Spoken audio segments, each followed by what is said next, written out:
Hey, Tony, thank you so much for inviting me to be a part of the celebration of AAPI and this video montage that you're putting together.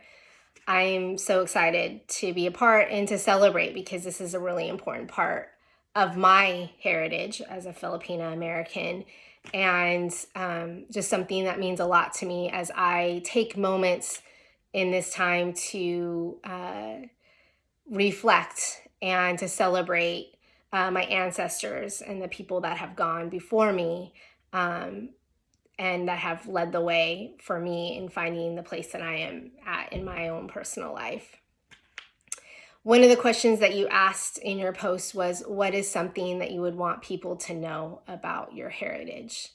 And the thing that stood out to me when I was reflecting on that was this spirit of resiliency and a ferocious energy to uh, not only succeed and achieve many different accomplishments, but to find liberation, not only for ourselves, but for our families and for our communities. That is the spirit of Filipinas and Filipinos all over the world.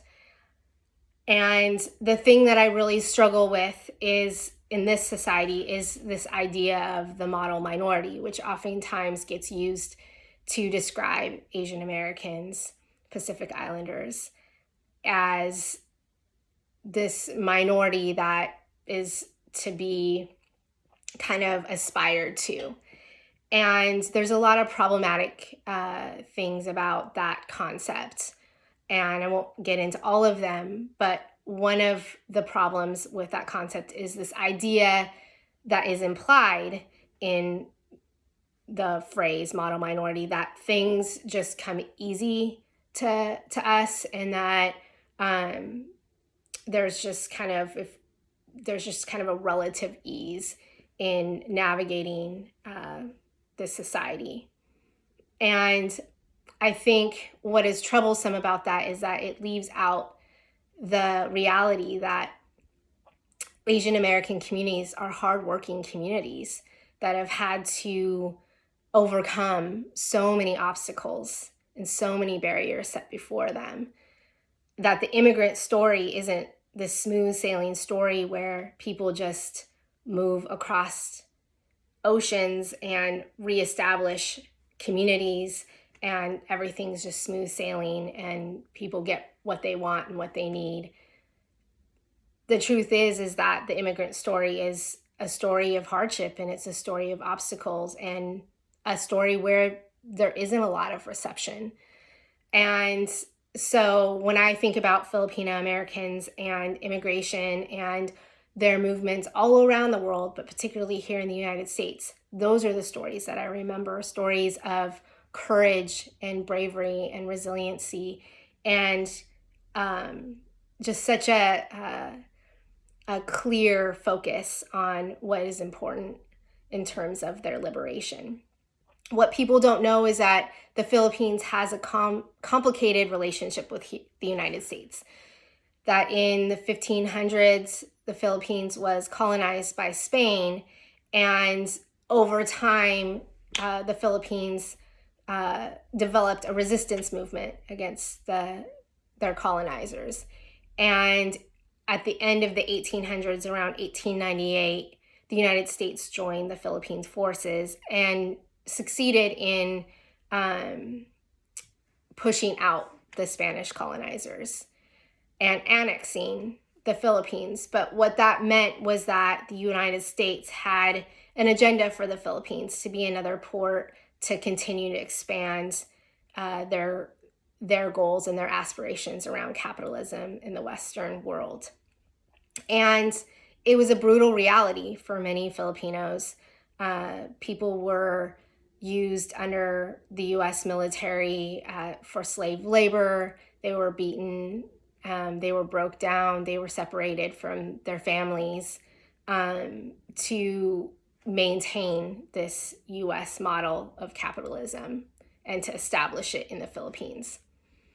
And the spirit of the Filipino community is one of liberation.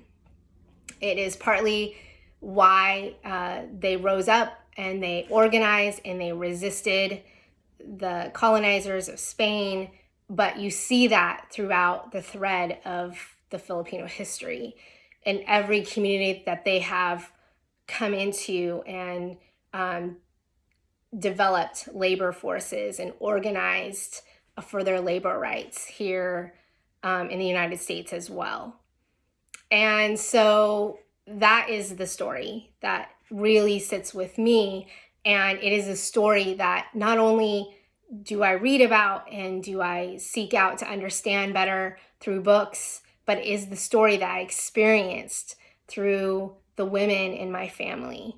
And I mostly learned these lessons from the women in my family, the lessons of showing up and saying yes to the hard work of,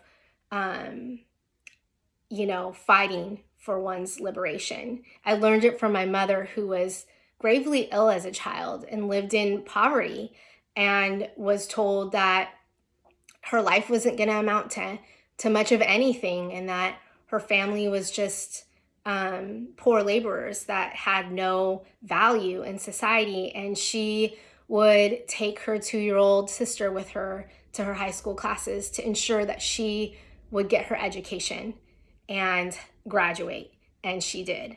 Those are the stories, those stories of resiliency and just, the courage to keep doing the thing that they set their sights on.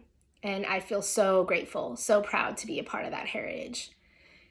One of the other aspects that comes up in the Filipino community quite a bit is also mental health issues, because our community is not well understood, and the hardships that we've experienced are not well understood or even affirmed here in this society. I've seen folks in my community deal with depression, anxiety, bipolar, and other mental health conditions that are part of that system of oppression. And so there's a lot of stigma in the community around that, a lot of self-blame and self-hatred and shame around mental health issues that arise in the community. So the one thing that I would want people to know is, one, this beautiful spirit of resiliency and bravery and courage that is part of the Filipino tradition, and also just the tremendous burden that Filipinos have bore as a result, and how that has impacted their health. And I would love for us to keep talking about those things so that we could destigmatize mental health in our communities, continue to establish support and inclusivity and understanding, so that we can continue forward on this way of liberation together as a community.